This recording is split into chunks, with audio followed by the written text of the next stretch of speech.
ধুবুৰী জিলা সমিতিয়ে এটা বিশেষ বাৰ্তা দিয়াৰ কাৰণে আজি আপোনালোকক আমি আমন্ত্ৰণ জনাইছোঁ। সাংবাদিক বন্ধুসকল, আপোনালোকে জানে যে যোৱাকালি মাননীয় সংসদ ধুবুৰী জিলাৰ ৰকিবুল হুছেইন ডাঙৰীয়াই তেখেতে এটা প্ৰেছ কনফাৰেঞ্চ কৰিছে। তেখেতে প্ৰেছ কনফাৰেঞ্চত বহুখিনি কথা কৈছে, যিখিনি কথা আমাৰ দৃষ্টিগত হৈছে। আমি প্ৰথমতে ধুবুৰী আৰক্ষী অধীক্ষক মহোদয়ক ক'ব বিচাৰিছোঁ যে দুদিন আগতে ৰকিবুল হুছেইন ডাঙৰীয়া আৰু বিধায়ক আব্দুল সোবহানে যি বাইক ৰেলী কৰিলে হেলমেট নিপিন্ধাকৈ, এই হেলমেট নিপিন্ধাৰ আপোনালোকে ইমান সময়লৈকে চালান কাটিছিলে কাটা নাই, সেইটো ধুবুৰীবাসী ৰাইজক জ্ঞাত কৰিব লাগে।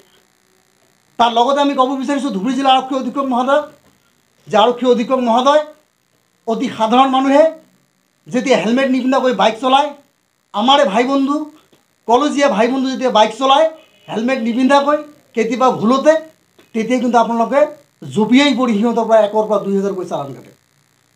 মাননীয় আৰক্ষী অধীক্ষক মহোদয়, যেতিয়া আমাৰ সাধাৰণ শ্ৰমিক কামত যাওঁতে বাইক লৈ যাওঁতে ভুলতে হেলমেট নিপিন্ধাকৈ যায়, তেতিয়াও কিন্তু আপুনি চালান কাটি 1,000-2,000 টকাৰ হাৰাশাস্তি দিয়ে।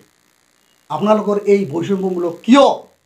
ইমান সময়লৈকে আপুনি কিয় ৰকিবুল হুছেইন ডাঙৰীয়া আৰু বিধায়ক আব্দুল সোবহানৰ আপোনালোকে চালান কিয় কাটা নাই? আপুনি অতি সোনকালে চালান কাটি ৰাজহুৱা কৰক। তাৰ লগতে আমি ধুবুৰীবাসী ৰাইজক, ধুবুৰীবাসী ৰাইজ আমাৰ অভিভাৱক হয়, আমাৰ ছাত্ৰ সমাজৰ পৰা আৰম্ভ কৰি যুৱ সমাজৰ অভিভাৱক হয়। ৰকিবুল হুছেইন ডাঙৰীয়াই কিন্তু ধুবুৰী জিলাৰ আমাৰ অভিভাৱকৰ পৰা আৰম্ভ কৰি ছাত্ৰ সমাজৰ পৰা আৰম্ভ কৰি সকলো শ্ৰেণীৰ ভোট লৈ বিধায়ক হৈছে, MP হৈছিল। কিন্তু ৰকিবুল হুছেইন ডাঙৰীয়া, আপুনি কিন্তু এই অধিকাৰ আপোনাৰ নাই। আপুনি ধুবুৰীৰ ভাই বন্ধুক আপুনি কিন্তু আলফা সজাব নোৱাৰে। আজিৰ দিনত আলফাৰ নিচিনাকৈ টকা দাবী কৰাৰ ক্ষমতা কাৰো নাই। এইখন চৰকাৰৰ দিনত কমচে কম কৈছোঁ। আপুনি ধুবুৰীত আহি ধুবুৰী ৰাইজৰ ভোট লৈ ধুবুৰীৰ মানুহক বা ধুবুৰীৰ ভাই বন্ধুক আপুনি কিন্তু উগ্ৰপন্থী সজোৱাৰ আপোনাক কোনেও অধিকাৰ দিয়া নাই। ইয়াৰ লগে লগে আমি ৰকিবুল হুছেইন ডাঙৰীয়াক প্ৰত্যাহ্বান জনাইছোঁ। ৰকিবুল হুছেইন ডাঙৰীয়া, আপুনি অতি সোনকালে ৰাজহুৱা কৰক আপোনাক কোনে আলফাৰ নিচিনাকৈ এই টকাৰ ধমকি দিছে। সাংসদ ৰকিবুল হুছেইন ডাঙৰীয়া, আপোনাৰ দিনত কি হৈছে আমি গোটেইখিনি দেখা পাইছোঁ। আপুনি যেতিয়া গৃহ বিভাগত আছিলে, এই ধুবুৰীৰ হেজাৰ হেজাৰ মানুহৰ নামত কিন্তু ডিউটাৰ আহিছে, তেতিয়া কিন্তু আপুনি নিমাত হৈ আছিলে।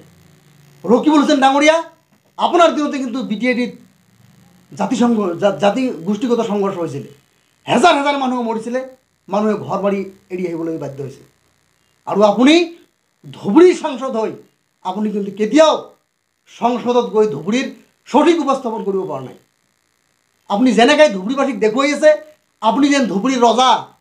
আমি আগতে দেখা পাইছিলোঁ ব্ৰিটিছে ক্ৰিকেট খেলিছিলে আৰু আমাৰ দুৰ্বল ভাৰতীয়ই কিন্তু বহি বহি ক্ৰিকেট খেল চাইছিলে। আপুনি সেই কায়দাৰে আপুনি গৰিপুৰ ফিল্ডত আপুনি ক্ৰিকেট খেল পাতিছিলে, ক্ৰিকেট খেল পাতি আপোনাৰ আভিজাত্য দেখাব বিচাৰিছিলে। আৰু আপুনি ভাবিছে যে ধুবুৰীৰ অতি সাধাৰণ ৰাইজে আপোনাৰ এই ক্ৰিকেট খেল অতি সাধাৰণ ৰাইজে আহি বহি যাব, কিন্তু ধুবুৰীবাসী ৰাইজ আপোনাক প্ৰত্যাখ্যান কৰিছে। ৰকিবুল হুছেইন ডাঙৰীয়া, আপোনাক আমি প্ৰত্যাহ্বান জনাইছোঁ। আপুনি ধুবুৰীৰ ক'ত ক'ত কি কাম কৰিছে আপুনি ৰাজহুৱা কৰক।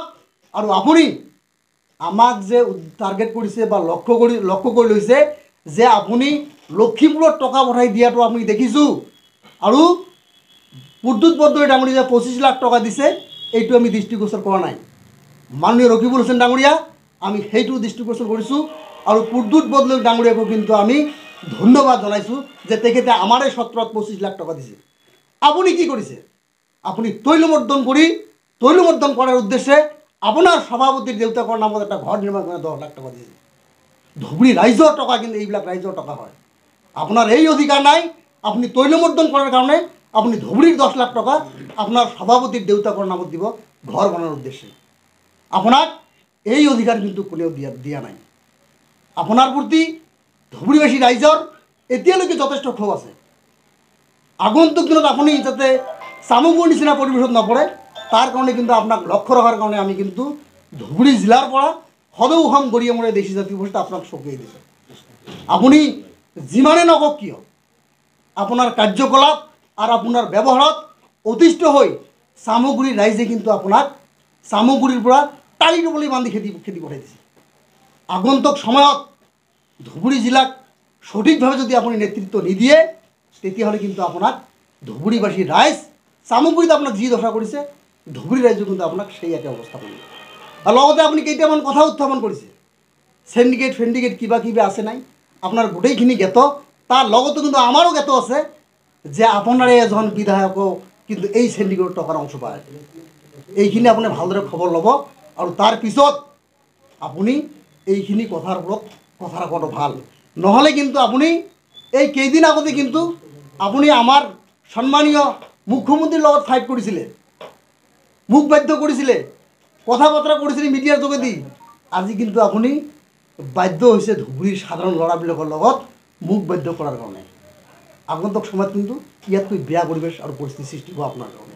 দেখা গৈছে যে যেতিয়া বাইক ৰেলী কৰিছিল সেই বাইক ৰেলী কৰাৰ তেখেতে যিটো কৰিব তেখেতে আইন উলংঘা কৰিলে যাতে কোনেও নকয়। এই দাম্ভালি আগৰ দাম্ভালি যিটো আছে সেই দাম্ভালি সেই ষ্টাইলত তেওঁ চলিব বিচাৰিছে। তেওঁ যি কৰিব সেইটো ঠিক, আৰু আপোনালোকে যদি তেওঁৰ ভুল ধৰি দিয়ে সেইটো আপোনালোকৰ কাৰণে, সাংবাদিক বন্ধুসকলৰ কাৰণে বা ধুবুৰীৰ সচেতন ৰাইজৰ কাৰণে বা আমি সদৌ অসম গৰিয়ে মৰিয়ে দেখি জাতি পৰিষদৰ কাৰণে এইটো আমি বেয়া। তেওঁ যিটো কৰিব সেইটো মানে চবে মানি ল'ব লাগিব। নহ'ব ৰকিব হোসেন ডাঙৰীয়া, এইখিনি নহ'ব। যি হ'ল হ'ল, ৰাইজে যি ভুল ইমান দিনে কৰিছে, আপোনাক 10 লাখতকৈ অধিক ভোটত পাছ কৰাইছে, এতিয়া আপুনি নিৰ্বাচন নামি দেখাই দিয়ক। এতিয়া আপোনাৰ কি পৰিৱেশ পৰিস্থিতি হ'ব এতিয়া আপুনি নিৰ্বাচন নামি দেখাই দিয়ক। আৰু ইয়াৰ প্ৰতি উত্তৰ কিন্তু ৰাইজে আপোনাক